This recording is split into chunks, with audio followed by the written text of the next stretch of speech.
There's nothing like snook hook sets at dawn or catching a tarpon in the moonlight.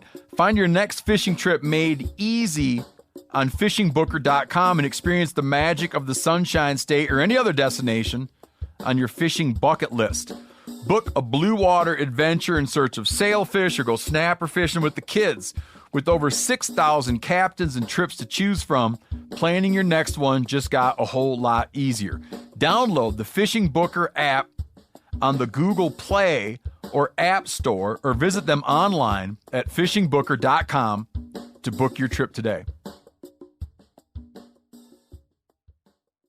I'm sure a lot of you guys remember the old ceremonial hunting tradition of eating the heart out of the first animal you kill. Meat from those organs are among the most nutrient-rich foods on the planet. You can get those same benefits your ancestors craved via convenient daily capsules from Heart and Soil. Find out more at heartandsoil.co. And remember, use code MeatEater for 10% off your purchase.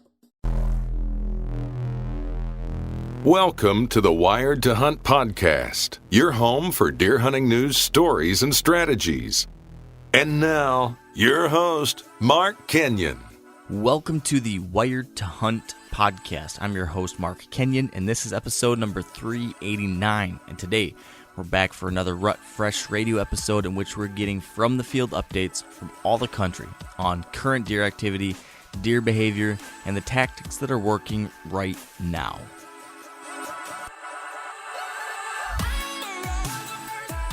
Welcome to the Wired to Hunt podcast. This is episode 389. This is Rut Fresh Radio, but this is not Mark Kenyon. Mark can't join us tonight. He is out helping further track a deer, but Mark did tell me to tell you that you're not going to want to miss tomorrow's episode of the podcast. He has an update for us on his target buck, Tran, but I'm not going to say any more than that. If Mark were joining me, we would certainly discuss how late November is still a good time to be in the woods. Mark would have something motivational for you about how you shouldn't give up, and the rut is still happening, so you're just going to have to use your imagination on what he would say. If you don't want to use your imagination, go over to themeateater.com and type in how to kill a whitetail buck in late November. Mark wrote that article last November, but it applies to this year as well, and it talks about how you can get it done during the second half of the rut and why some big buck hunters actually prefer this to any other part of the season. Another article is publishing tomorrow, November 19th, on themeateater.com from Tony Peterson, and that is called How to Kill a Whitetail Buck During the Second Half of the Rut. In it, Tony talks about how you need to change two things to be successful this time of year. One of them is your expectations, and the other is your strategy. So check out that article tomorrow afternoon, and you're going to learn whatever you would have picked up from hearing me and Mark talk about in this intro. All right, now I'm going to get back to the regularly scheduled programming, and the hunters that we talked to this week are Bryce Lamley from Nebraska, Brett Joy from New Hampshire, Josh Rooker from Illinois, and Caden Starnes in Mississippi. These guys are full of good information and optimism, which is really key for killing a buck in late November. So let's get to our interviews. Our interviews this week are presented by Trophy Ridge. Head over to trophyridge.com to check out their new 2021 lineup of top-of-the-line releases. From T-handles to wrist releases, they have a premium option for everyone. That's trophyridge.com. All right, and joining us on the line first is Bryce Lamley from Nebraska. Now, Bryce, in Nebraska, what would you say the buck activity has been lately on a scale of 1 to 10? Honestly, and I'm usually conservative about this, but I would say a 9. And I would say it's been a 9 since about November 3rd. I averaged over 6.5 deer per day, 6.5 bucks per day during that time period, hunting morning and evening, but that's still a lot of bucks for me to see in an area that doesn't have much visibility at all. What would you label this phase of the rut in late November in Nebraska? Late November, it just seems to me like we're on the tail end of the lockdown, and I think some of the bucks are just recouping their energy and laying low, and others are popping back up and still anxious for more. I still think we're going to be seeing some deer in this time period. I like to get closer to some food sources and where does are going to food sources and bucks are trying to cut them off. You mentioned food sources. What food sources do you think are relevant right now in the Great Plains? Well, I think obviously your corn and if there's still some beans left. We've also got some alfalfa and milo, but not in my area. I wish we had that. If the corn and beans are harvested and if the corn is disc under, there's not much cover out there. And so it seems to me like a lot of the feeding is done nocturnally. And so, the sun sets and there's nothing out in the field. Sun rises, there's nothing out in the field, but they've been there overnight. That said, you might find some interesting food sources back in the timber. And one of them that I kind of found by accident near one of my really good stands this fall was a locust tree that had dropped a ton of seed pods. And every deer, doe and buck that came by, stopped for a minute, 2 minutes, and sometimes even an hour, just gobbling up seed pods from those locusts. And I think if you've got, a situation like that where maybe deer are hungry during the day, but not a lot of ag type food or acorns left, they might be gravitating towards something like a locust tree, or maybe like if you do still have acorns left, something like that. What do you expect to see for sign making during the week of Thanksgiving? Well, it seems to me like that's kind of the time when maybe bucks will start coming back to the scrapes. My trail cameras over scrapes didn't show much the last couple of weeks. I think deer were busy chasing the real thing. If they did, they walked right through them. They didn't really stop for the most part. And so I think it's kind of a time where they start revisiting scrapes. It's also a good place to maybe take inventory. And if you're trying to figure out what has survived thus far, we're in the middle of our gun season here in Nebraska right now. And so I'm always curious about Thanksgiving time to try to start taking inventory and seeing which bucks made it and which bucks I still have to hunt in through late November and through the month of December. I know you've had a lot of success bow hunting from the ground. What do those setups look like during the second half of the rut? Well, I would say from the ground and from low tree stands. I have tree stands 6, 8, 10 feet. Probably the majority of my stands are 8 to 10 feet. And also a lot of ground setups too. And I think, again, you need to be, if you're hunting from the ground, you might want to consider places that don't have a ton of doe traffic, because eventually you may get picked off. Or if you do, it's passing through. It's not loitering around. It gives you a better chance of remaining undetected. I also like those areas maybe where either one of those areas where does like to hide from bucks, and maybe that might be the heaviest cover. And on one of my timbers, it's a patch of cedars that you can barely crawl through. And so I like to be downwind of something like that. So a buck cruising by might come through on the downwind side of that cover, using his nose to check what he can't hardly see. And if I'm downwind of him, I've got a chance, and he's probably not paying a whole lot of attention to me. We had an ice storm here in Nebraska that took a lot of trees and branches down, and it has totally remade the forest where I hunt. And I think that's going to offer actually some more opportunity for places to hide when a guy's wanting to try to hunt from the ground. When you're hunting in late November, do you historically expect to see better movement in the morning or the evening? Well, it's interesting. In November 1 through about November 14 period, I was seeing a little bit better action first 2 hours of morning, and then the very last hour of the evening, and then of course any time in between. But those were the best time periods. It's the very first 2 hours and the last hour. It seems like after the rut, that doesn't really change a whole lot for me. I guess I look at seeing less daytime activity, middle of the day, and so I'm able to cut my hunts a little bit shorter. I don't have to stay out all day and that type of thing. If you have a good food source and it gets cold both, then I think the evenings are better, because then I think they're more anxious to replenish their stores and get out there and try to put the weight back on. And if you've got a good food source like a standing cornfield, or maybe a cornfield that's not been disked under, or some standing beans, I think that would be a gold mine, especially in the evening. Going forward then in this next week or so, what do you think that buck activity is going to be on a scale of 1 to 10 in Nebraska? I still give it a 9. I'm seeing a lot of bucks showing up on social media. They're getting killed gun and bow. And I've always liked that Thanksgiving time period all the way through about December 10th or 12th or 15th. It just seems like that the bucks that survive our gun season are still active and still trying to find some loving. All right, Bryce, great information. Good luck with the rest of your season, and thanks for joining me. Oh, thank you. Thank you very much. All right, and joining us on the line next is Caden Starnes from Rugged Whitetail in Mississippi. Now, Caden, in Mississippi, what would you say the buck activity has been lately on a scale of 1 to 10? Lately, I'm going to say it's been around a 4. It's been pretty warm weather here in Mississippi. They haven't been on their feet a whole lot. I have been seeing some get up kind of early. It depends on how close you are to bedding. I'm not seeing any on the food sources till well after dark, but I'm gonna put it as a 4. They just haven't been moving a whole lot because of the weather, but hopefully that picks up because a little bit of a cool weather is coming in. Are you still seeing bachelor groups together then? Yeah, I actually have. The other day I saw a few bucks grouped together, and me and Dad both have been seeing bucks still together. Haven't really seen them separating yet. Are you seeing any sign making right now in Mississippi? I actually seen a lot of scrapes opening up. Been seeing a lot of rubs, but here in the past week, I've seen a lot of scrapes been opening up, and a lot of rubs getting laid down. A lot of big tracks are starting to get laid down too. During this very early pre-rut in Mississippi, are you primarily hunting evenings or are you hunting mornings as well?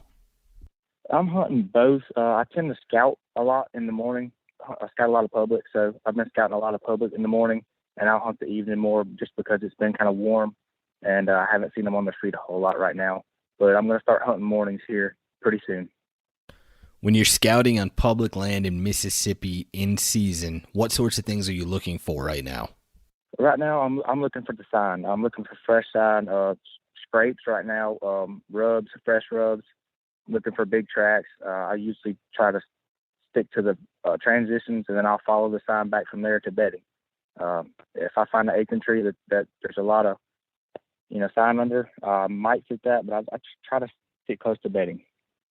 What does an ideal bedding location look like in Mississippi? Well, it all depends on where you're at. Some places it varies across the state is what I'm trying to get at. I try to get pretty close to thick areas. I found the bucks that they like really thick areas or places far away from hunters where they tend to be. Where are your trail cameras placed right now? I've got a few cameras placed on scrapes. I have a few on the trails that are exiting bedding. I don't run a lot of cameras, but the one I do, I usually keep them on the scrapes. I try to keep them far away so I don't bump any deer out. You mentioned that you're not really focused on food sources yet. When does that change for you? It will change as we get into January, really. I don't stick close to food. I found that the bucks, and it all depends on where you're at. Some places do good, but I found that the bucks don't usually come out till right at dark, and you need to be close to that bedding. But into January, I will get closer to food and stay on food, or even early season, like right out of the gate, the first week in October, I'll hunt persimmons or I'll hunt an acorn tree if it's dropping. Do you do any calling during this phase of the rut in Mississippi? Not really. I found that deer here, they really don't react. I mean, they do react a little bit to calling, but right now I'm not doing any calling. But once you get into the peak rut, I will do a little bit of calling, but mostly just grunts or even a doe estrus bleat, but nothing, no rattling or anything like that. Going forward then this next week or so, what do you think that buck activity is going to be on a scale of 1 to 10 in Mississippi? I'm going to put it on a 7. The cooler weather came in a little bit, so I'm thinking they're going to get on their feet a little bit earlier. And as we get closer to the rut, I think they're going to start cruising around a little bit more, looking for those early does. All right, Caden, a lot of season for you to go in Mississippi. Good luck and thanks for joining me. Thank you. All right, and joining us on the line next is Josh Rooker from Advantage Whitetail in Illinois. Now, Josh, in Illinois, what would you say the buck activity has been lately on a scale of 1 to 10? Right now, I would say on a scale of 1 to 10, it's probably about a 7. We've seen some really good activity in some parts of the state. Our team, Advantage Whitetail team, actually hunts different couple parts of the state. The west central part has been a little bit slower the last week or so here. But the northwest corner in Joe Davies County, where the other half of our team hunts, activity's been really good. We've been seeing a lot of deer. Majority of the bucks we've been seeing have been cruising, looking for these last does of the rut season here. And we've been seeing all age class of bucks, 1.5 years, 2.5 years, 3.5 years, 4.5 years, and older deer as well. More recently, some of the more mature deer have been with does, so they've been a little bit difficult, I guess, to call at. They haven't really been responding much to calling, but most of the younger deer have been very, very receptive to calling, whether it be a doe bleat or a buck grunt, or even rattling for that matter. If you were to label this phase of the rut in Illinois, what would you call it? I hate to use the word lockdown because it's not something we really believe in, but I will say that the most mature bucks that we've seen recently have been with those. Again, they have not been very receptive to calling, and more or less they're just following those does wherever they're going. You mentioned before that you're doing some calling right now. Do you do any decoying as well? We have not tried decoying. Actually, the stands that have produced, I guess, the most activity recently have actually been more in the timber. We haven't had as much activity on the edges, which is a little bit strange or a little bit different for us compared to last year's. But I think crops and being in versus out, or vice versa this year. Also, the crop rotation has affected that a little bit. The majority of the deer movement we've been seeing has been in the thicker bedding areas where bucks are cruising, kind of just scent checking, looking for those does. What are the hottest food sources right now in Illinois? Right now by us, it's definitely corn. There are a couple of fields actually on our farm that still have standing corn, and the deer numbers in those areas are very high. The deer are not only using that for cover, but it's very clear that they're using the hedgerows that have been picked as their main food source at this point in time. As we get into late November, what do you expect to see for sign making? As we move on in the month of November here, I anticipate the scrape activity, the rubs, those things to kind of decrease.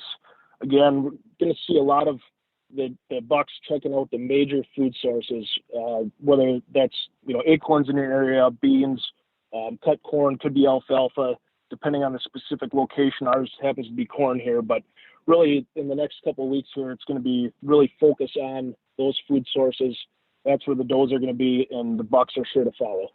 During the week of Thanksgiving, where do you want to be running your trail cameras? During that week of Thanksgiving, our trail cameras are going to be right on those food source edges, pretty close to our stands, because obviously we want to see the activity directly in front of our stands. Some of these food sources are rather large. At times can be a struggle to try to pinpoint where the deer are coming out, where they're bedding, different things of that nature, because as the crops come off, those things transition throughout the year. But again, really trying to hone in on those food sources on those edges where you can see a pretty large view of what's in front of the camera. Going forward then in this next week or so, what do you think that buck activity is going to be on a scale of 1 to 10 in Illinois? On a scale of 1 to 10 for the next week here, I think it's going to continue to be a 7. I think it's going to be really solid. It's going to, the weather's looking good, shaping up to be nice and cool. I think that it's going to continue to be good in our areas and throughout the Midwest, for that matter. It's a good time to be in the woods, and Advantage Whitetail as a group. The more time we spend in the woods, we're really starting to lean towards this, middle to later end of November being just as good or even better than what the earlier part of November can be. All right, Josh, I like your optimism. Good luck to you and the team from Advantage Whitetail. Thanks for joining me. All right, thank you much, Spencer. Appreciate it. All right, and joining us on the line next is Brett Joy in New Hampshire. Now, Brett, in New Hampshire, what would you say the buck activity has been lately on a scale of 1 to 10? I would say that it's the best that it's been all year. The weather has been excellent. It's been very cold, which is vastly different from the week before last week, I should say, which was very warm. So I'd say it's pretty much at a 10. It doesn't get much better than it is right now. The bucks are moving, mature bucks are moving. They're looking for the next estrus doe, and they're covering a lot of ground in daylight. So it's basically all you could ask for. The only thing we don't have is tracking snow yet. But if you're a stand hunter in the Northeast, this is what you wait for. These dates, this weather, yep, it's going down. So are you seeing some midday movement right now? Yeah, we are. Not a ton yet. I think that the next, historically, today's the 18th. 18, 19, 21, 22 is when we see the most midday activity. So I bet we're going to see a lot of noon walkers in the next 3 or 4 days. But I'm sure there's been some too. Just because we haven't seen it in the big woods doesn't mean that it's not happening. We're relying on camera data and, observation, which usually we can't see very far. And we're, dealing with tens of thousands of acres. So observational data is tough, and trail cameras can only cover so much. So I'm sure it's happening. It always does. But I'm sure we'll see some on the cameras or, in person in the next few days. You mentioned trail cameras. As we hit peak rut in the Northeast, where do you want to be running those?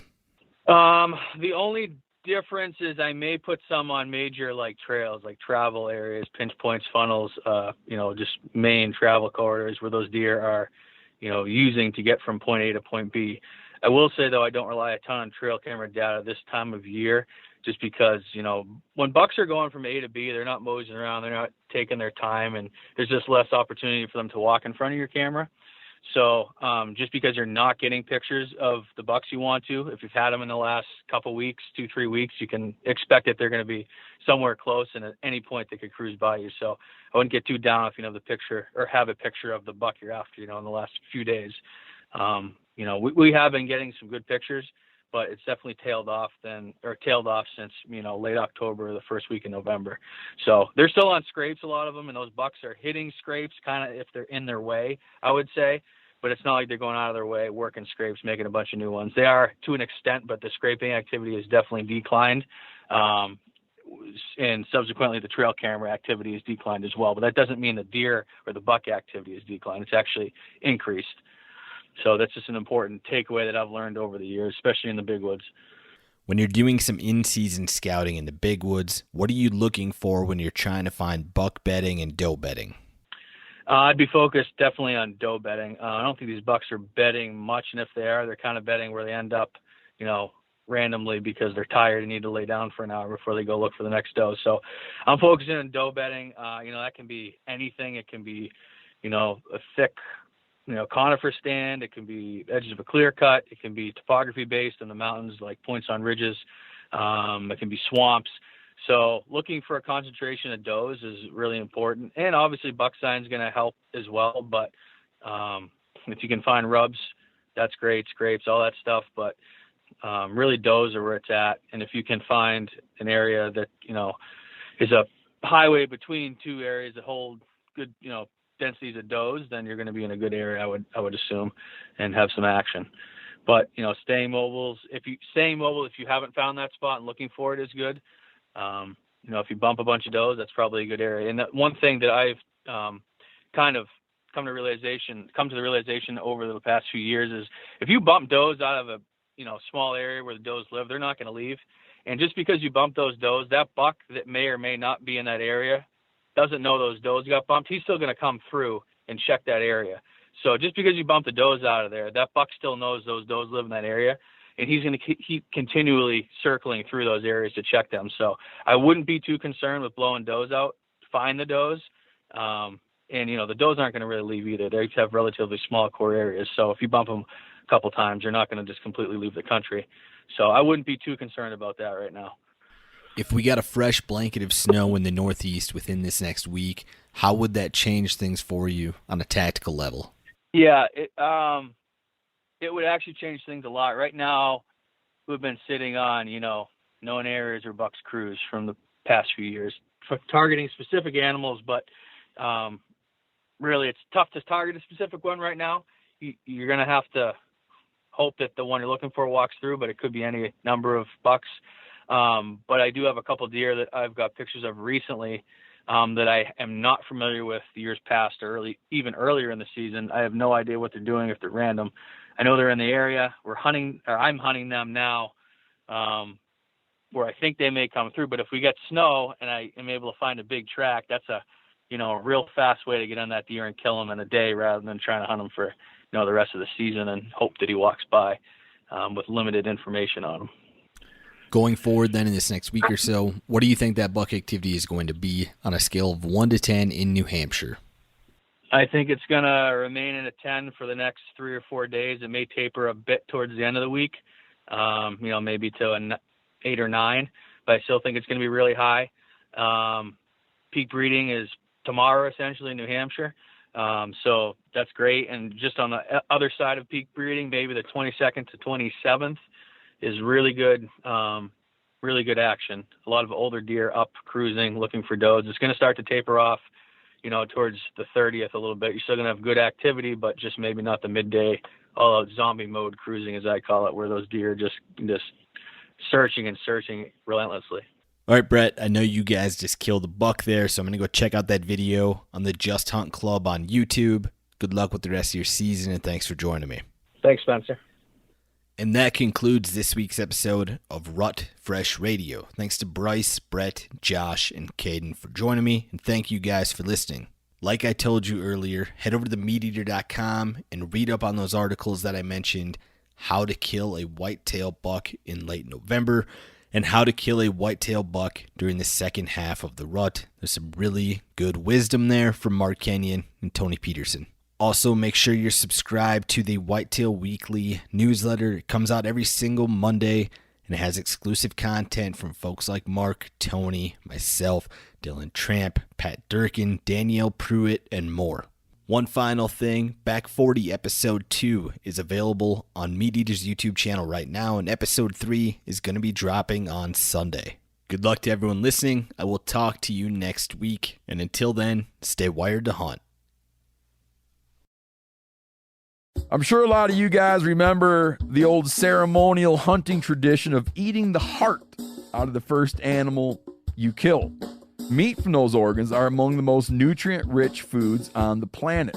You can get those same benefits your ancestors craved via convenient daily capsules from Heart and Soil. Find out more at heartandsoil.co. And remember, use code MeatEater for 10% off your purchase. Outdoor adventure won't wait for engine problems. Things like hard starts, rough performance, and lost fuel economy are often caused by fuel gum and varnish buildup. Seafoam can help your engine run better and last longer. You simply pour a can into your gas tank. Hunters and anglers rely on Seafoam to keep their engines running the way it should the entire season. So pick up a can of Seafoam today at your local auto parts store or visit seafoamworks.com to learn more.